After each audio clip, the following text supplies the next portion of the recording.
Good evening. I'm Gord Martineau. We want to be with you in a very special way tonight to celebrate the life of Mark Dailey, a beloved City TV co-worker and quite simply a Toronto news legend. Many of you know that Mark had been battling cancer. Today, we lost him to cancer. Our thoughts and prayers with his wife Kim, his daughter Nicole, son-in-law Matt, sisters Colleen and Kathy, and his parents John and Rose Marie back in Ohio. Mark was only 57, a cruelly young age for anyone to be taken. As you can imagine, his death has hit us at City TV and Rogers very hard. But we also know that Mark touched the lives of many of you over the years, and we invite you now to join us in remembering Mark's very special qualities and in honoring his most remarkable career. Good afternoon. I'm Mark Dailey, live from our new home on Queen Street West, making news this hour. To City News viewers, he was the voice. This is City TV, everywhere. To our City TV family, Mark Dailey was colleague, friend, brother, a rock of the newsroom, and quite simply, one of a kind. Born in Youngstown, Ohio on August 1st, 1953, Mark was a born broadcaster, if ever there was one. A wunderkind blessed with a commanding voice and uncommon news savvy. Mark developed the crisp delivery and witty, gutsy writing style that would become his trademark. City Pulse News. In 1979, after a stint at Chum Radio, Mark arrived at City TV, a lanky, streetwise rookie reporter who fit right in with the station's groundbreaking approach to news gathering. I think there's a spirit and a drive here I've never seen before. People striving for individual goals as well as collective goals, what we're trying to do. And I think you have very unique personalities all together doing that. No matter how rough things get and how bad things get, the product is still there, and I think the product is very consistent. And it's different than what anybody else in town is doing. I think we feel closer to the people. I think the people feel closer to us. Back then, the glasses technology was a little different, so I had these things, I used to call them bus windshields. I had these big, thick glasses, and I was a really skinny guy, skinnier than I am now back then. I think I've gotten better looking as I got older. If you look at my high school pictures, I was a real geek, and I was still about a half a geek when I got here. Mark Dailey for City Pulse. The young lad was able to tell police that he came to the Queen Street Mental Health Center here at Queen and Ossington. It didn't take Mark long to find his niche on the police beat, quickly earning the respect of news colleagues and forging lifelong friendships with many in the law enforcement community, from beat cops to police chiefs. Through our own investigation, we know that the motive had something to do with a dispute with one of the tenants of this building. The 19-year-old victim got off the Markham Road bus here at Markham and Brimmorton, just south of Ellesmere. Mark's nickname was the Inspector, a moniker he always wore with pride.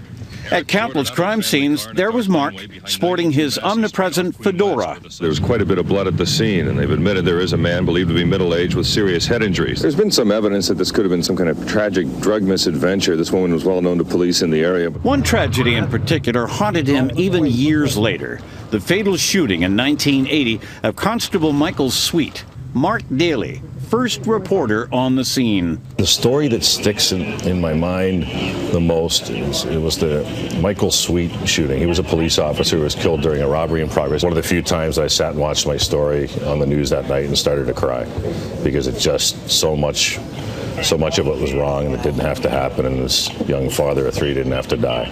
No question, Mark was our go-to guy for the big stories. And we begin live with Mark Dailey in storm-battered York region. Mark? Well, Gordon, whole communities were ravaged, homes damaged, power outages everywhere. The GTA won't soon forget this evening. No one was better giving live breaking news, gathering the facts in a snap and giving them to you straight, unflappable on the fly.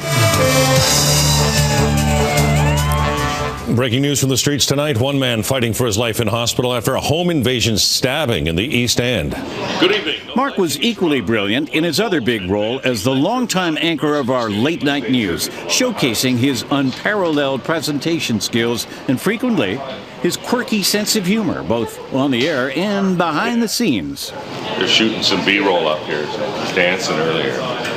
Stay with City TV as we take you away from all this regular programming stuff to show you what television really can be. Oh, I'm sorry, I was reading the wrong copy. Late great movies are next. The voice of City TV was sort of born in 1983.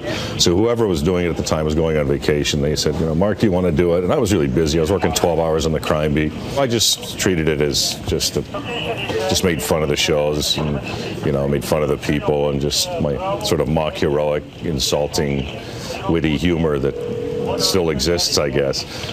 Just figuring, they aren't going to want me to do this for too long. You're about to enter the vast world of late-grade movies. Big deal, right? Tonight we're repeating a movie we had about a month ago because we feel like it, and I like it. The other guy never came back from holidays, and I've been doing it ever since. Good morning, everybody. Good morning. Mark endeared himself to Toronto in many other ways. Always approachable and deeply generous, he unselfishly threw his solid professional reputation and respected name behind many charities and worthy causes. It's great to do what we do in our business because we meet people and we can use our profile to make good things happen for good people and good organizations. Giving his time without hesitation. Very honored to introduce Mark Dailey to accept our local hero award. And accepting accolades with gratitude and humility.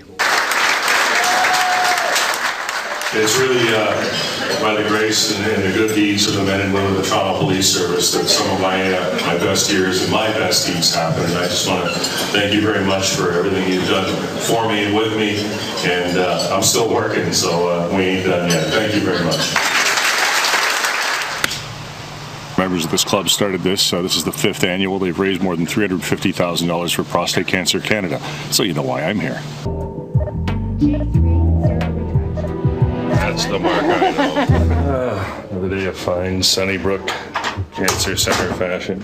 And Mark bravely shared with Toronto some of his most personal struggles in 2004, chronicling his own battle against prostate cancer. There is a place for a sense of humor in all of this, but when I walked out of my urologist's office here in the Danforth on that day, I wasn't laughing. Quite upset, actually. He spent a lot of time with me explaining the options, gave me this book, told me to read it, come back with all of my questions in about 2 weeks. It was the beginning of a very confusing and emotional ride. We'll never know how many lives Mark may have saved with his series of stories on City News and his constant message for all men to take care of their own health with regular checkups. 1 in 8 will be diagnosed with prostate cancer in his lifetime. That means at least one of you at each table will get the bad news someday. Mark beat prostate cancer. Then last September, he announced he was facing another challenge. I'd been having symptoms, weight loss, which the viewers noticed. A lot of them wrote in and wanted my weight loss, recipes, everything like that. And I was having some fatigue and some night sweats.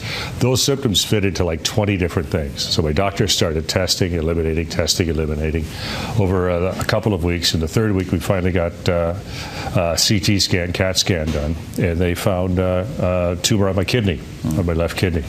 And it's been there probably for a little while. The problem with kidney cancer is until you get symptoms, which could be for 20 other things, it's there and probably been there for a while. It's hard to detect unless you have a CT scan. So it's yet another cancer challenge for me. I'm going to see you in a few weeks down the road after my medical adventures. It's time to rest up. Thanks for all of your well wishers. We'll be in touch on City News in the next little while. Mark fought hard, but the cancer spread. We'll always remember his courage in his final days. A Toronto News legend is gone. The voice, our voice, is now silent.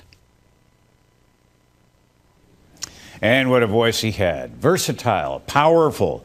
When Mark Dailey spoke, he compelled and he convinced, whether as a reporter, newscaster, or our longtime City TV announcer. And Francis D'Souza found that special gift is what so many people remember when they think of our friend and colleague. The voice. The voice. The big voice. The voice. The voice. The voice. To his viewers and listeners, that was his most recognizable feature. But to those who knew him, Mark was so much more. He was an institution for all of the years that I've known him, for all of my career, certainly in policing. A very honorable, ethical man who was always very, very tuned in. He was just such an honorable, decent guy. Mark was just a terrific guy, and you know, I don't think there's a police officer anywhere in Ontario and probably anywhere in Canada that doesn't know Mark Dailey or know of Mark Dailey. And he was a cops broadcaster. He loved policing and loved police officers, and there was just such a strong bond between him and any of the police officers that he interacted with or interviewed. For several decades, and I've counted Mark among my friends going back very many, many years. He's always been almost an iconic voice in the city of Toronto and a great friend of the Toronto Police Service. Mark had the home numbers of many police chiefs in his Rolodex. And yes, they would take his calls. That's because the brass admired his stories as the City Post crime specialist and the work he did to help launch Crime Stoppers back in the 80s. That phone number, 416-222-TIPS, that very special phone number. And every time I hear that number, I think of Mark Dailey. And I know that Mark had a passion for Crime Stoppers. He was one of the originators back in '84 when it started in Toronto. And he was one of the original crime reporters in the city and set the bar.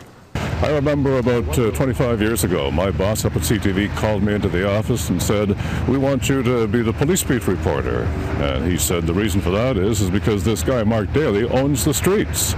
And that was the case. In 1985 and for many years, Mark Dailey, the crime specialist at City TV, literally owned the streets. Even though Mark had a long history with police as a crime reporter, he was truly a great friend to all the emergency services, even on a personal level. When I think about Mark when he first had cancer, and we all know that he made public much of his treatment as he went through his battle. A member of my family came down with the same kind of cancer, prostate. And Mark was the first one on the telephone to me saying, you know, give me his phone number, Bruce, I'll call him and we'll talk about it. Remember Mark being on the scene and being interviewed by him, but certainly an individual who certainly had the history and the knowledge, and he had the ability to clearly articulate each and every story. Very, very well, and it's a loss, it's a shock. The Waters family also in shock tonight. They used to own Chum Radio and City TV and stole Mark from the U.S.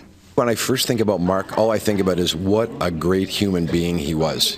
There's nothing that he wouldn't do for another human being. And you know what? We can all take a great lesson from that. If we were all that way, the world would be a better place. I know that sounds pretty cliche, but he was special that way. If you've ever walked into that newsroom at 11 o'clock at night, whether you're 2 minutes going to air or 5 minutes after the first stories aired, Mark's personality was front and center, and you heard it in his voice, but you also saw it in his friendship, and you could hear it in any story that was ever told at City TV. Do you think your dad and him are up there chatting away and reminiscing? I think, unfortunately for Mark's sake, my dad got there first and is probably telling them to be careful of this one. Yeah. Mark Dailey worked here at City TV for 31 years, so it's safe to say that in all that time he was able to touch a lot of lives. Cynthia Mulligan now with how some of you are remembering Mark Dailey. I'm extremely upset about it. My stepfather had prostate cancer and he passed away last year, and I was rooting for Mark, and it's very sad. And I'm really sorry to hear that he's gone. It's really tragic. It really is. Stay with City TV as we take you away from all this regular programming stuff to show you what television really can be. He was the beloved voice of City TV with that beautiful, deep baritone that was unmistakable. Everyone knew him by that one word, our station ID, that he made famous around the world. Everywhere. Of course, his voice. I mean, it was iconic, really. His voice, very, very thick, hard voice, very clear voice. He's a brand name. I would say he's a trademark of City Toronto. So I'm going to miss him all. Yeah, sorry to hear that. But viewers also saw what Mark's City TV family always knew. Behind the baritone voice was a great sense of humor with a kind heart. What do you remember about Mark Dailey? He smiled. He was a nice man. You could tell he was a nice man. I am so sorry to hear that he's passed away. I am. He's truly going to be missed by a lot of people. All of Toronto, I would think. One thing Torontonians always loved to do was mimic the voice. it seemed appropriate to let them do it for him today. City TV everywhere. City TV everywhere. City TV everywhere. Viewers can leave their condolences to Mark and his family on our website, citynews.ca. Cynthia Mulligan, City News. And here's somebody who worked with Mark every night. You guys had a special chemistry, we Catherine did. Humphreys. Yeah. You know, he would kid me. He was like my big brother who would tease his little sister. He used to love to knee